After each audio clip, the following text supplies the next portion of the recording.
in case they hated it, you know? Yeah. Okay, so Wild Chat today is what I said would be Valentine's themed.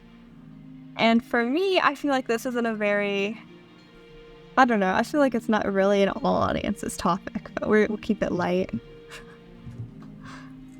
Yeah. Because I want to. This is your idea. It's my idea. So I just want to talk about what are the most and least romantic animals, and why. Okay, so we'll do some case studies, and then at the end we can try to rank them, if that works. Sure. Okay, so when you think of like true love in the animal kingdom, you might think about birds. So many birds mate for life. Haven't you heard that? Yes, I've heard both ways though. So it's true that birds, I mean, the ones that we've heard mate for life, they do in fact mate for life.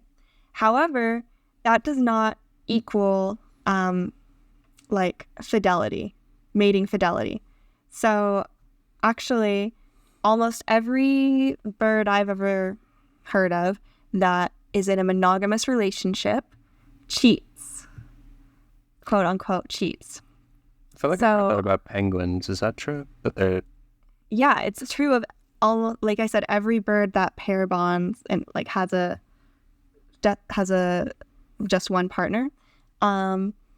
So the reason they do this is it's just an evolutionary strategy. The female birds will go and mate with other males, and the male birds will mate with other females. So just they'll wander around.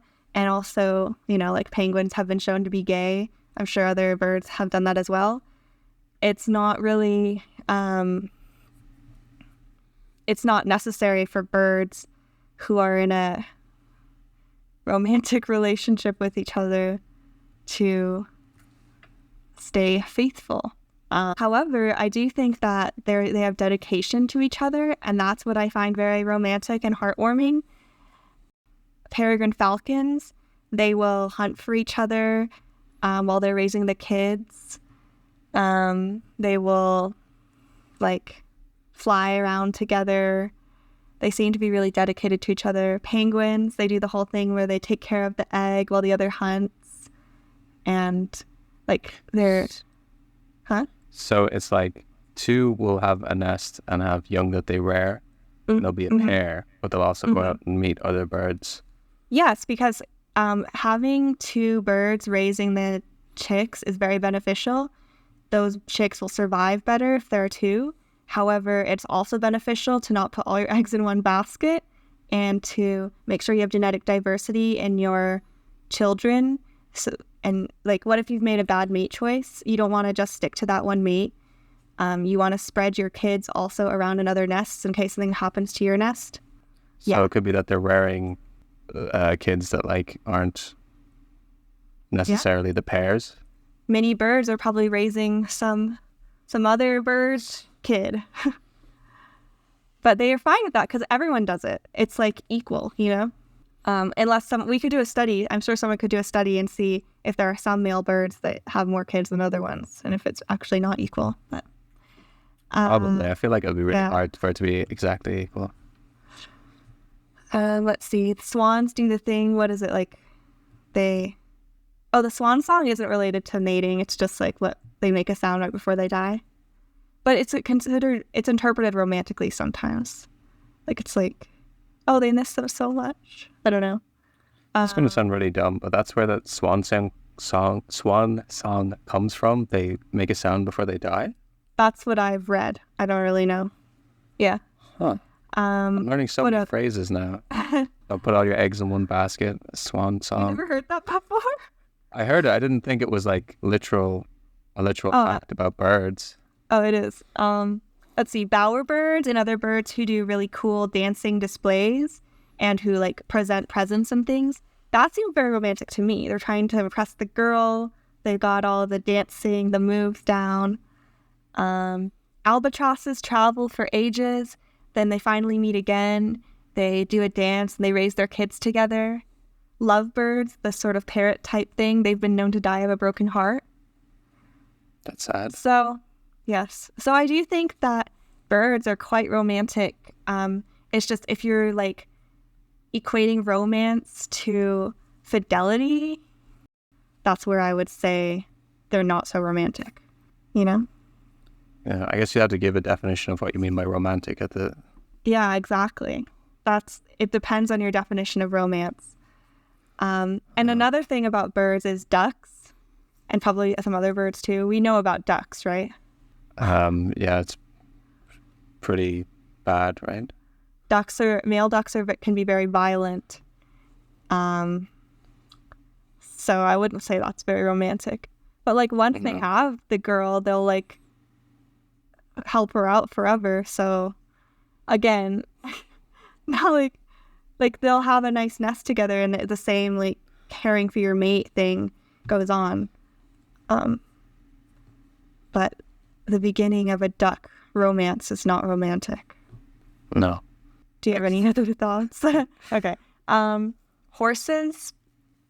We saw that documentary about horses in the wild, and you learned a PBS lot, right? Show. Yeah. Yeah, it was pretty good. So there is a harem structure with horses. The male herds and collects the females, which, I don't know, does that sound romantic to you? Not really. But there does seem to be some romance involved because the mares can sometimes just leave. Like sometimes they're like, I'm not into this. I'll leave and go back to this other guy, which I found... It's a pretty funny moment in the documentary where, so what would you call them? The herds of horses? Mm-hmm. The groups? The family groups, fluid. yeah. They're kind of fluid, so like sometimes females will be taken away by another male or something, and sometimes the males will have to like fight to keep all the females in their family group. Mm-hmm. But one male couldn't be bothered to fight, so he like led all the females down into this weird rocky place where there was no food. So some of the females were just like gave up and like wandered off. Yeah. So I think in some ways it is a choice for these females to stay, and in that case it could be romantic. Like if the mare the mare chooses to stay or not, and if the stallion fights really hard or chooses to not fight really hard, you know what I'm saying? I guess so. It feels like they almost don't really care that much though, because it's like they move through different groups so often. It's only if it's like really annoying to like, I guess I'll leave. Remember they left that one stallion, and then one of them went back to the guy she was with before, and she was like, I love you. I thought that was romantic. She went back to him. Yeah. Anyway. Now we can go on to primates. So chimpanzees and bonobos are in polygynandrous groups. They have multiple mates. Both female and male bonobos do. They spend this way. They can all live together, and they don't have to be concerned with mate competition. So bonobos in particular are well known for being very promiscuous, like hippies in the free love movement. Bonobos, like, I don't know if that's more or less romantic. If hippies, do you consider them romantic ideal or anti-romantic ideal? However, I do think that since they're like, it's not necessarily about procreation, I do think it could be indicating a greater capacity for real human-like romance and feelings. That's just my theory. So bonobos mate for multiple reasons. They do it to avoid violent aggression, as a form of currency, to make friends, and to just pass the time. Like I said, very hippie. So male bonobos have no way of knowing which baby bonobos are theirs. So the whole society cooperates in raising the entire nursery. Yeah, like the birds. Mm-hmm. So sort of nice, I guess. Or maybe that was a fact about chimps. Either way. Oh yeah, because I have two quotes in here, and I'm not sure which one is relevant, but like, it's the equivalent of, it says a social structure dominated by the chimp equivalent of women are, like, they're in charge because they, like, have the babies, and then all the males are just like, yeah, we'll raise them. They're all equal. You know what I'm saying? It's like a matriarchy. I didn't know that. In some ways. Okay. Let's go to tarantulas, which is the next thing I have. We have observed tarantulas in the wild. I think it's sort of romantic that the male does a little drumming and a little dancing. Yeah. However, the female, he's scared of her and she could eat him. So I learned that some spiders bring gifts so the female is well nourished and she doesn't have to eat him. She's better prepared to care for her family if she has the food as well. But I also read that sometimes he leaves. If she doesn't hurt him, he leaves and he takes the gift with him. So it's lad. So it's romantic because he does the dance, not romantic because she could eat him, romantic because he gives her a gift, not romantic because he tricks her and takes the gift back. Maybe it's good. I was going to say, maybe this could be a tag yourself thing. Which kind of man are you? Are you the one who is afraid of the woman? The one who does a little dance? The one who brings a gift? Or the one who takes the gift back? Maybe he's saving it for the right spider. Oh, maybe. I read that the whole thing with Black Widows, and that they have their name because they eat the male or whatever, that was observed in a lab where the male couldn't escape because they were both in the same jar, right? The same container, and that usually the male can sense from the chemical trails on the web if the female is recently eaten, and if she hasn't, they'll usually stay away. Right. But it's still not romantic to have to wonder if your girlfriend is hungry or not, because if she hasn't eaten, she'll eat you. Did you want to go over any of these, or should I just keep talking about I mean, I can read out the notes so you don't have to.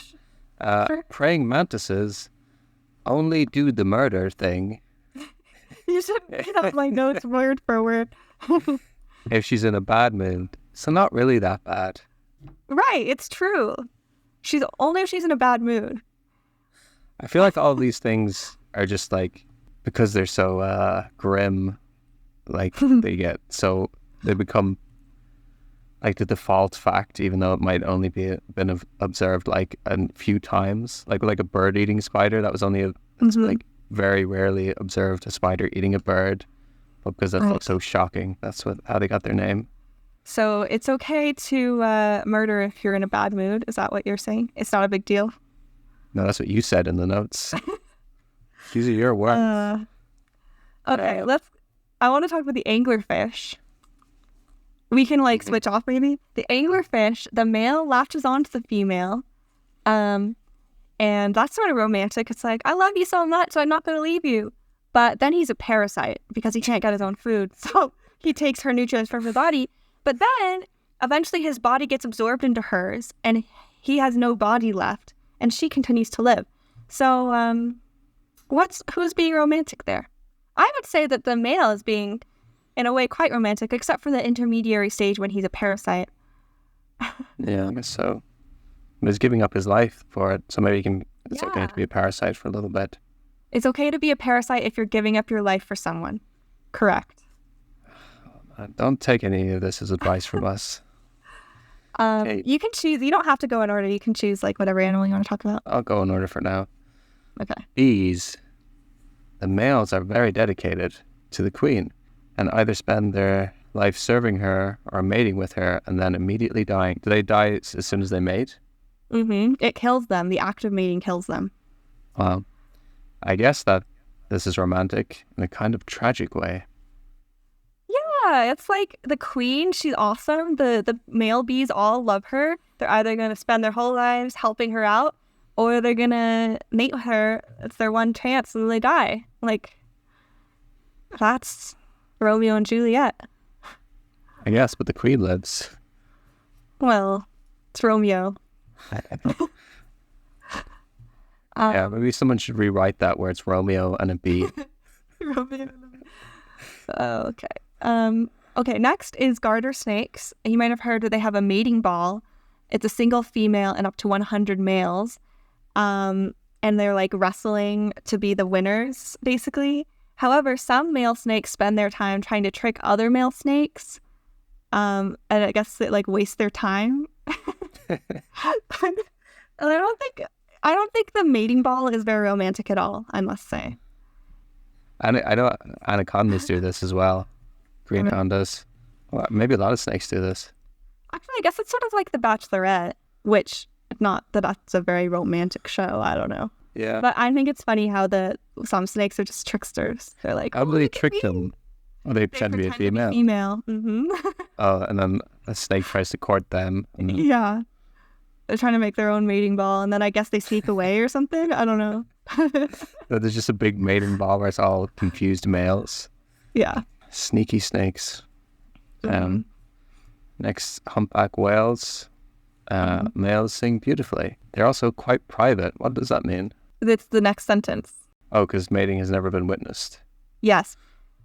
So I think it is pretty romantic that whales are so private with their with their mating lives. It's like they don't want the world to know, and it's just between them, the two lovers, right? It's pretty nice. Do they And they mate for sing a life? song. I'm not sure, Songs. but they nice. sing a song, and it's like, oh, I love you. I think it's cute. Next sentence is very subjective. I guess that's pretty romantic. IDK. Oh no, sorry. Of the next animal. That's Okay. Yeah. Frogs make lovely music too. I do think the sound of frogs singing is very nice and soothing. No? I go back and forth. Sometimes it can keep you awake when there's like 10,000. On a summer night, it doesn't keep me awake. It makes me fall asleep. But frogs, I think they're romantic because they make that lovely music and then they hug really tightly. It's like, oh, I've got to hug you. I have personally witnessed a frog hang on to a toxic salamander that he thought was his lovely frog mate. He was mistaken because the salamander was going to kill him. He actually hung on to her, he's hung on to the salamander for so long that he was definitely doomed to die because the toxin immobilized him and he couldn't get off, and then he died there. What happened to the salamander? So probably was just like, ugh, and then shoved him off afterwards. I don't know. I didn't see the whole thing. I just saw that the frog was latched on and couldn't move. I would say that frogs, due to this reason, they're hopeless romantic. They're like looking for the one. They're going to sing their hearts out. And when they find the one, they're going to latch on and not let go. Mm. And that's cute. Yeah. Seahorses are pretty romantic because they hold onto the eggs for the female. Yeah. I think that's nice of them.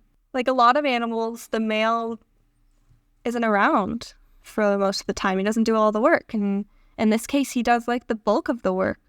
It's pretty good. Yeah. I think, let's see, another animal I've listed is the porcupine. Did you skip this because you didn't want to talk about this? No, I missed it by accident. Oh. So this one, please tell us if this is romantic or not. The porcupine mating window is small. Females are open for mating only about 8 to 12 hours per year. However, so when the male porcupine witnesses the female being open for mating, he climbs a tree and he soaks her with urine from up to 7 feet away. If she likes how it smells, then she'll mate with him over and over again until he's completely exhausted. This lasts for 12 hours and it's enough to get her pregnant 90% of the time. Any comments on that? Imagine just being peed on and being like, oh, that doesn't smell too bad, actually. Right. Okay. Want to do the next one? Octopuses are sneaky, and some males disguise themselves as females to get into the action. Quite rude, I think. Yeah. So the dens are being guarded by some, I don't know why these guys are chosen to be the guards, but they're guarding it, and only if certain males are allowed to be in there mating. But Wait, then other males are guarding the den? Other males are guarding the den? Oh, I'm not sure actually who's doing the guarding, but someone's guarding it. Only some people are allowed in.